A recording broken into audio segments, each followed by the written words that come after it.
None of these organizations ever believed or ever said that they had established communism.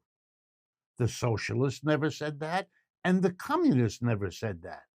What distinguished them was what they proposed to do on their way to a future idealized utopian thing that they would sometimes call communism.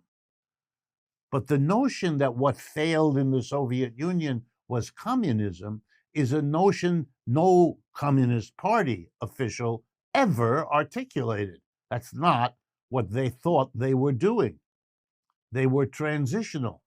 They were on their way to communism, but they weren't there yet, not by a long shot. In our analysis of communism, we left off in the aftermath of World War I, when the socialist parties around the world, which had become strong by then, split between a socialist party, which was probably the larger, and a communist party. That's the people who split off. And this happened, as I said, in almost every country where there had been a socialist party.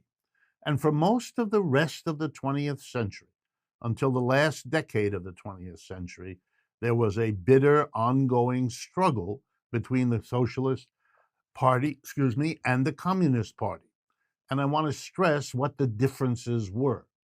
The socialists came to believe that what they were about was mobilizing voters, above all else, in alliance with trade unions, to exert political power, either by becoming the government or shaping government policy, to make the mass of people better off. They championed public housing, public transport, subsidized medical care, and a whole host of things that have become common parts of many countries in which socialists achieved these kinds of things. They did not challenge private enterprise, private capitalism, employer-employee structure of enterprises. They left that in private capitalist hands, with some few exceptions, but not many. The socialism consisted of government regulation, government oversight. In a sense, and this phrase was common, socialism is sort of like capitalism, except it has a human face. It takes care of people in a way that capitalism, if left to itself, to the pure private market, never would. And how was this different from communism?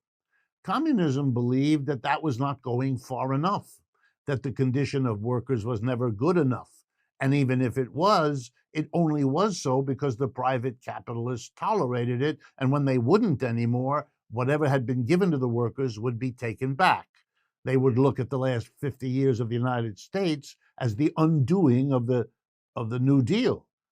Socialists helped get that in the 1930s, but because of the power of the private sector they left standing, it was all taken back ever since. So the argument of the communists was the government has to go further, not merely regulate, but literally take over, own, and operate the industries, the agriculture, to make sure that what was done for the benefit of the society as a whole, and not primarily for the small group who live off profits.